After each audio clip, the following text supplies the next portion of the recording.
So welcome everyone. Good morning. Happy to be back.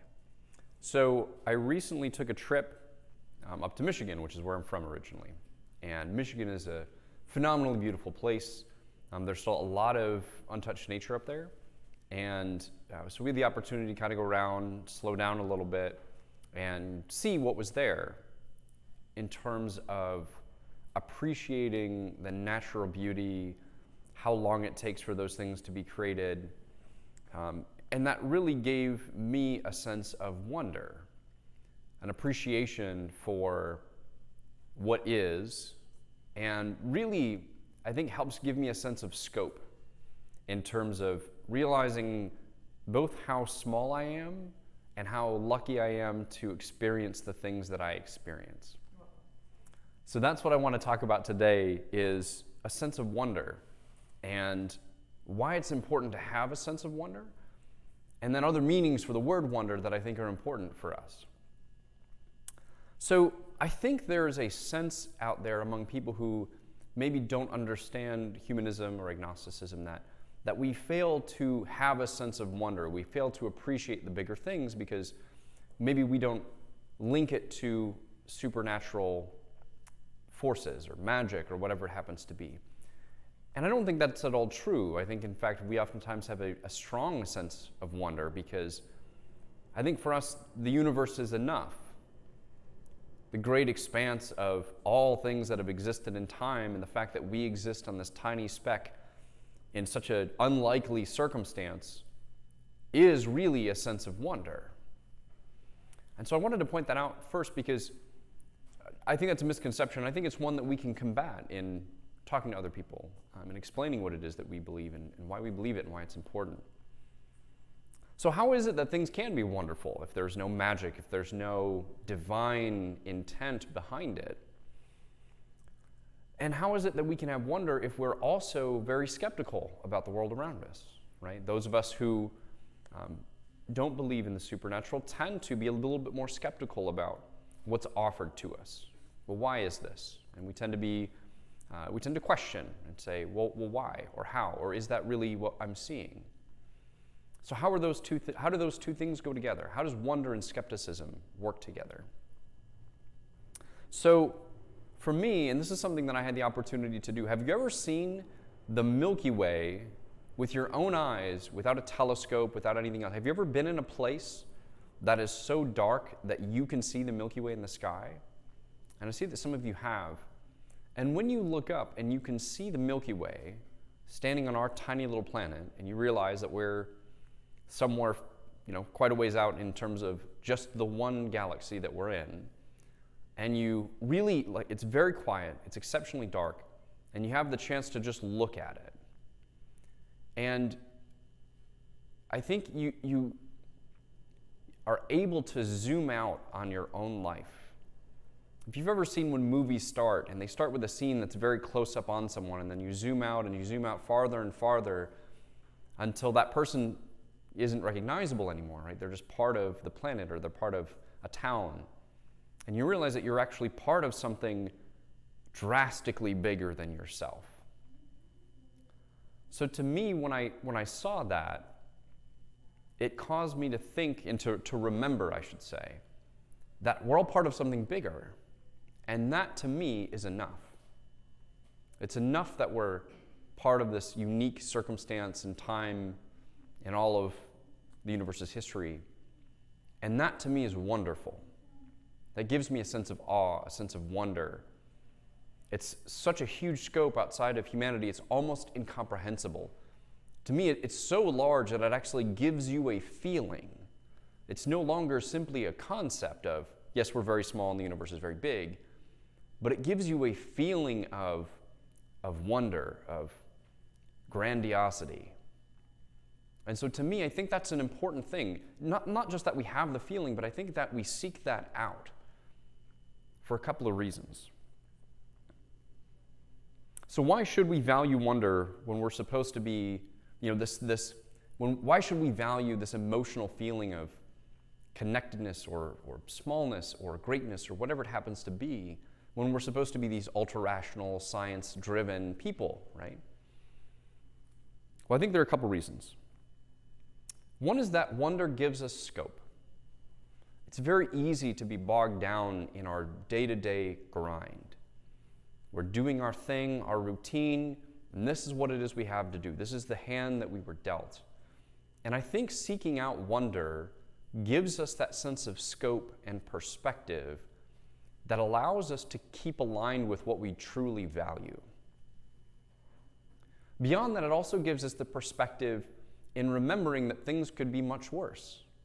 And we've talked about before in our services on happiness that it's really important to have perspective to be happy. Without understanding suffering, it's very hard to realize that we have it so well and that we can be grateful for what we have. And I think wonder does that for us. Wonder gives us that ability to say that I exist on this perfect little planet in all of the chaos of the universe, and that's pretty good, and we should appreciate that. I think it also lets us know that because we are small, it's both empowering and disempowering at the same time. We cannot do everything as an individual, right? We're not going to change the powers of the universe. We're not going to even change maybe what people think in our town.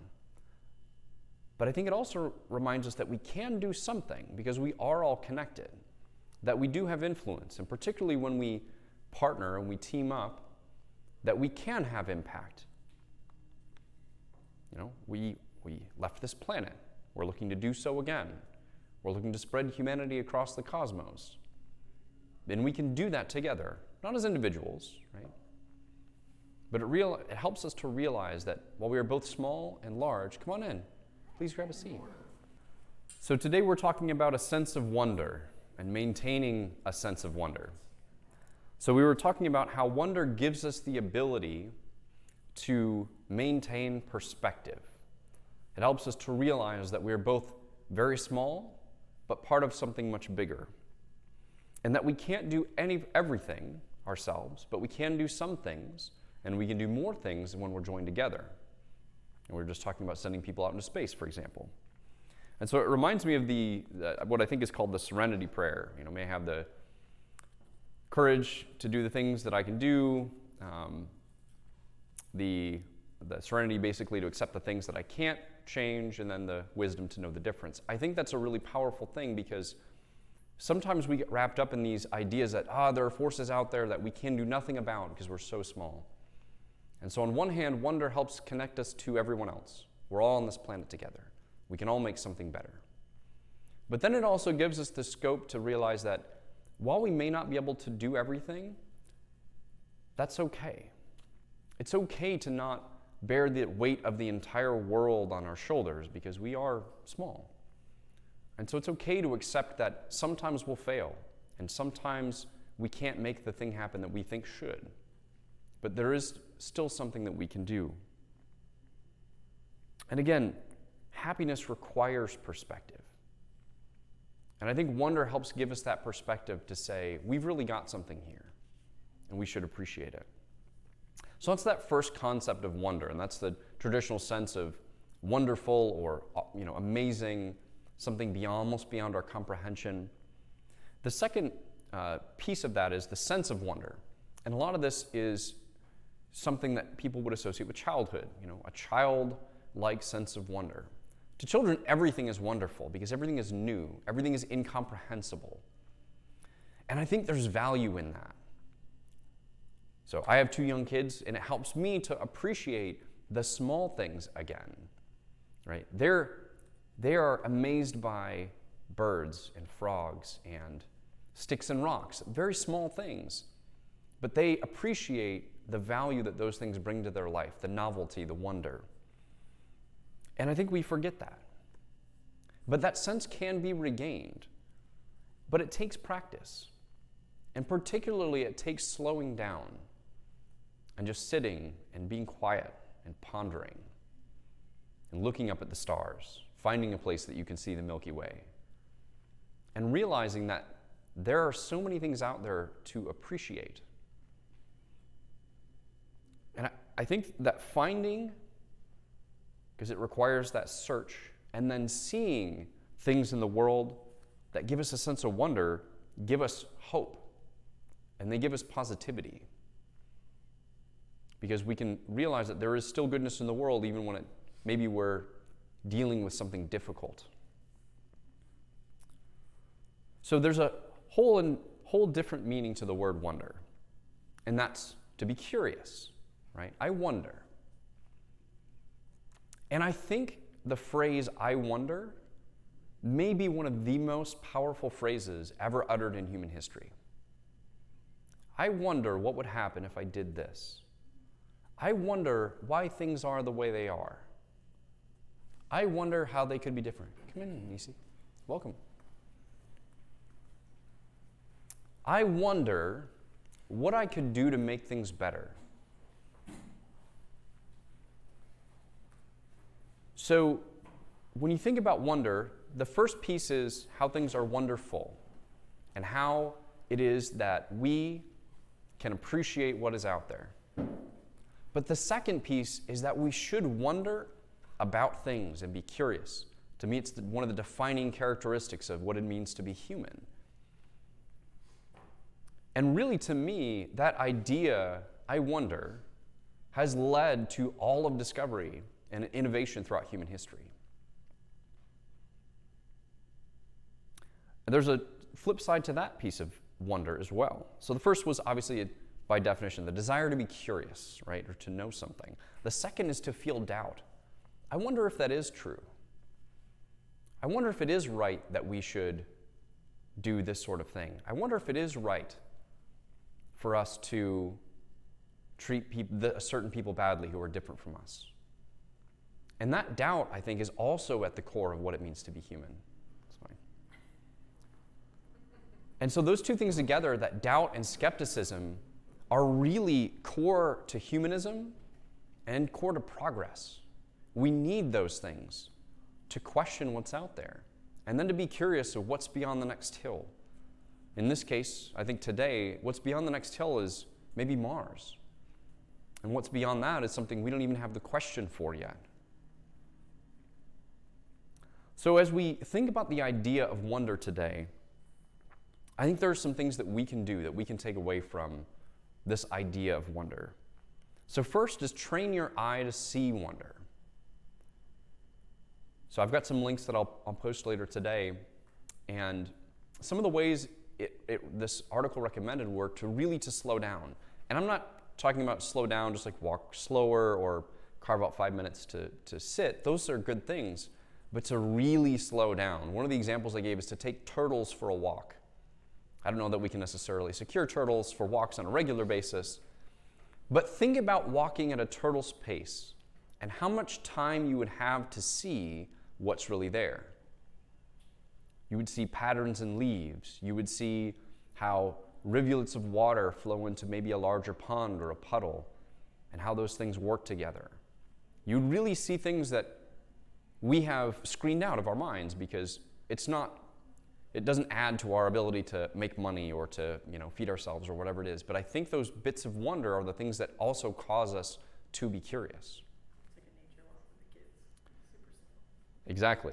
Nature walk with your kids, very slow. And it's amazing. So my son, he's 3. He will look at every rock and leaf on the path. It's like, we need to go somewhere. Come on, kid, let's go. But then sometimes when you have the time, he goes for a walk and he just stops and looks at it.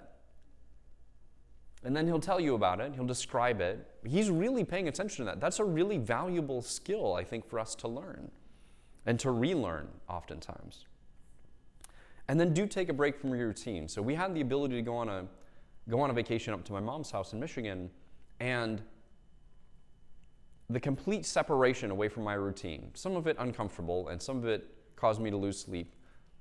But that's okay, because it gave me the ability to reflect and look back on what it is that I'm doing here. What about my job do I like and I don't like?